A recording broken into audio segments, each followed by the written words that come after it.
Hey there, guys. Alright, today we are back with some overly sarcastic productions. This time, classic summarized, Dante's Purgatorio. We are continuing on after a few weeks since Dante's Inferno. We're moving on into the Purgatorio. Go ahead and, actually, before we dive in, make sure you check out the links below in my description box or in my pinned comment. Got a link to my Twitch channel and my gaming channel here on YouTube. Would love it if you threw me a follow. Let's go ahead and dive in. We left our intrepid protagonist, Dante Alighieri. He and his dashing guide Virgil fucking just emerged from cool hell and out of kids. the Purgatory. Here, for those unfamiliar with the location, souls that are unworthy to go to Nope. heaven, but not bad enough Get dudes outta to here. deserve hell, purge themselves of their mortal sins so they can become worthy of going to heaven. So, Purgatory is a mountain, or more specifically, an island in the middle of the southern half of the Western Hemisphere, on the opposite side of the world to Italy. And, fun fact, The year was 1308. Columbus is barely a twinkle in his great-granddaddy's eye. Dante, at this point in history, had no idea that the Americas were a thing, so Purgatory was proudly declared to be the only landmass in that part of the world. Oh, the enlightened world in which we live. Anyway, Purgatory is structured as follows. You start at the bottom, climb up through 7 terraces corresponding to the 7 deadly sins, and when you get to the top of the mountain, you can go to heaven. The terraces of Purgatory vary wildly between mildly uncomfortable and hellishly terrifying, which is also a pretty accurate model for the overall tone of the book. Purgatory is solidly between heaven and hell, so it makes sense that it'd be a little inconsistent in tone. So our story begins with Dante and Virgil at the bottom of the mountain, chatting with this old dude Cato, whose job it is to direct the noobs in the Cato, the Roman politician. right direction. Cato is rather curious as The whole point of hell is that people stay in to it. how exactly the two of them busted out of hell, and Virgil's like, no, it's cool, his dead girlfriend sent us. Make him a man. And Cato's like, young I was once young and in love too. love, and lets them through. While they're there, a boat full of new dead dudes show up, and Purgatory not being burdened with an overabundance of road signs, the new guys immediately What is this? Are we in Australia? Yeah, must be. What else even? What else is even down here? Ooh, what's in here? get lost. Cato's like, pardon me, duty calls, and starts herding them in the right direction, so Dante and Virgil move on to the lowest part of Purgatory, specifically anti-Purgatory, where the people who weren't quite Christian enough to go to heaven have to wait another lifetime's worth of years before they can advance up the mountain to the first terrace. It's boring, but at least it's pretty. Dante and Virgil chill out with this dude Sordello, who's a Mantuan just like Virgil. Sordello tells them that Purgatory has only one rule, and it's not don't talk about Purgatory. It's impossible to climb the mountain when the sun goes down. You can only advance through Purgatory during the day. So Dante and Virgil spend the night in this gorgeous valley in anti-Purgatory where all the souls sing Kumbaya or whatever. And the next morning, Dante wakes up at the gates of Purgatory proper. According to Virgil, as soon as the sun rose, some angelic lady showed up and carried the sleeping Dante up here. Hey, anyway, the gate is guarded by an angel who takes his big honking sword and uses it to carve 7 P's into Dante's forehead, one for each terrace.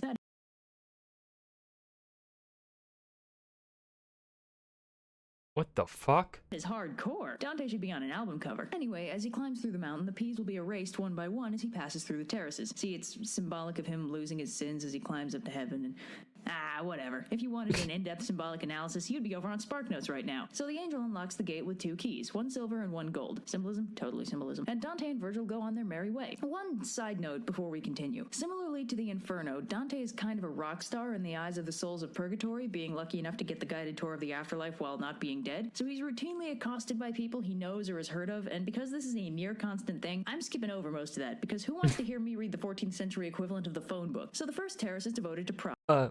I do. I would like to hear that. And the souls in this terrace are weighed down by huge stones that force them to bow. Symbolism! Now, there are a few important differences between Purgatory and Hell. Well, I mean, there are a lot of differences between Purgatory and Hell, but the relevant one in this case is that in Purgatory, the terraces are filled with examples of the good side of humanity. And in this terrace, this is displayed through statues and carvings representing humility. So, while the souls are going through suffering and climbing the mountain, they're also seeing what they'll become after they strip their sins away. They're also all Hi ho, it's off to heaven we go. Singing for some reason, and in my experience, singing while climbing mountains makes the climbing more difficult, but whatever. Symbolism. Anyway, Virgil mentions that Dante's a pretty proud dude, and Dante contemplates how much time he's likely gonna have to spend in this terrace when he finally kicks the bucket. So they reach the edge of the terrace, and the Angel of Humility pops up and magically erases one of the P's from Dante's forehead. Now it's on to terrace number 2, the Terrace of Envy. Here, disembodied voices talk about the great benefits of generosity. But, unlike in the first terrace, there are no visual aids to accompany the soundtrack, no statues, carvings, none of that. The reason for this becomes clear when we see that the souls in this terrace have their eyes sewn shut. Yeah, Purgatory is not...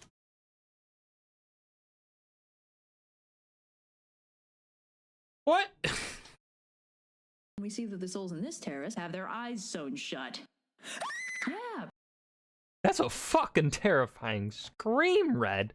Holy shit. Purgatory isn't all fun and games. Dante and Virgil scoot on through to the edge of the next terrace, where the Angel of Generosity pops up and erases the second P on Dante's forehead. So Dante and Virgil move on to the third terrace with the corresponding sin of wrath. In contrast to the unsettlingly horrifying nature of the previous terrace's punishment, this one is just swathed in a blinding acrid mist. Dante has a brief convo with one of the souls here about the nature of free will, and then he and Virgil reach the edge of the terrace. The Angel of Peace erases the third P from Dante's face, and they continue on. But before they reach the fourth terrace, Virgil teaches Dante, "There's something I must still teach you." About love.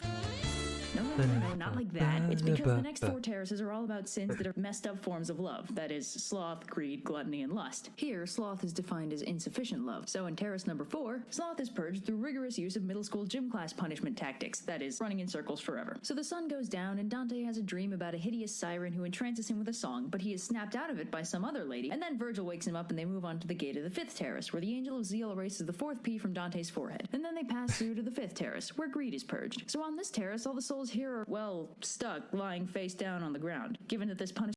It suddenly seems less than rational to inflict an immobilizing punishment in a realm based wholly on movement. Involves being unable to move. I have no idea how you're supposed to be able to climb past this terrace, but there's no time to ponder that because suddenly there's an earthquake and everybody starts singing. What is happening? Woo! Anyway, then they notice that someone else is climbing the mountain behind them. His name is Statius. Roman poet born in Naples in 45 AD, author of the Achilleid. Or rather, the first book and a half. It was never finished. You've probably never heard of it. I have never heard of it. By the way, and Virgil asks him what was up with the quake. Statius is like, oh, well, you see, Purgatory isn't affected by normal tectonic or climactic events. Here, we have earthquakes every time a soul finishes up here and is ready to go to heaven. And Virgil's like, huh. So who's the lucky guy? And Statius is like, it's all me, baby. So anyway, our dynamic duo continue upward towards the 6th terrace, where the Angel of Justice erases the 5th P from Dante's forehead. And then it's on to the Terrace of Gluttony, where Dante straight up rips off Tantalus's punishment for the penance of this circle. Here, gluttons starve in a forest of fruit trees where all the fruit is just out of reach. I'm wise to your game.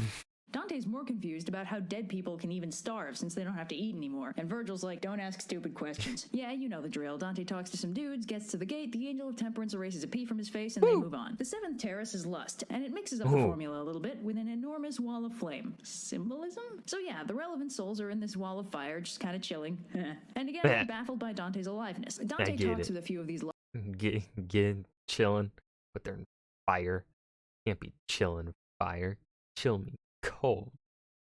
lusty dudes, and then Virgil's like, okay, now we need to walk into the fire. And Dante's like, excuse you? And Virgil's like, come on, don't whip out on me now. And Dante's like, there's no way I'm gonna set myself on fire for your amusement. And Virgil's like, oh, then I guess you don't want to see your dead girlfriend. So Dante and Virgil take a stroll through the fire. When they get to the other side, the Angel of Purity erases the last P from Dante's forehead, the sun sets, and Dante falls asleep, and then has yet another symbolism-laden dream about women. Man, this guy So tell me about your suppressed affection for your mother. Oh, God. really needs a girlfriend.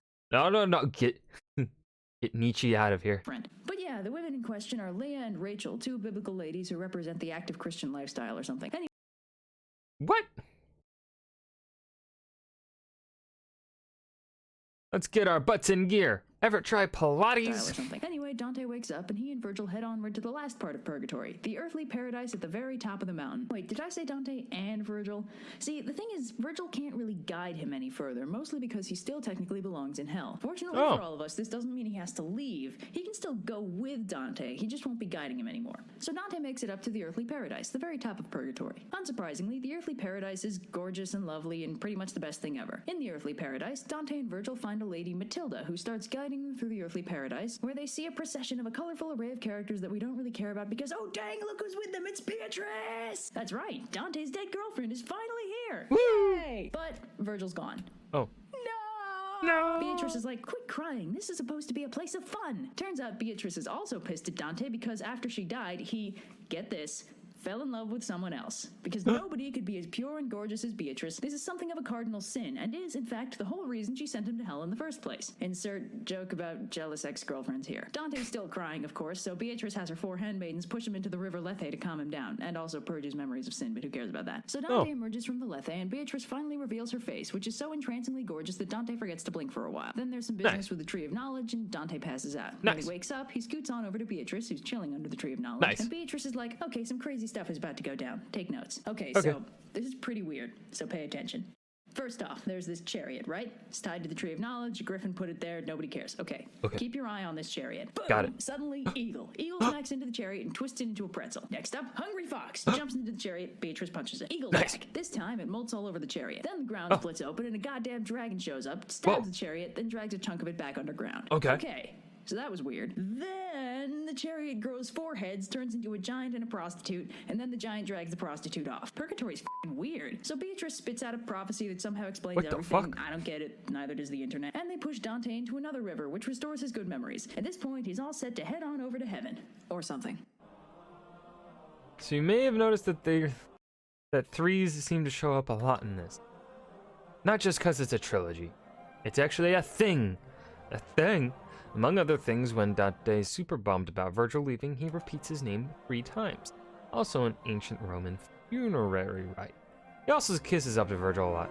One thing he says is, "I recognize the signs of that old flame," which is a quote from Dido, which is from the Aeneid, which I haven't read yet. Same. I'll get there, okay? I believe you. This has been an overly sarcastic production. That was Classic Summarized Dante's Purgatorio. Fucking Dante's weird, dude. I hope you guys enjoyed. Remember to hit that like button and subscribe for more. And I will see you guys in the next video. Peace.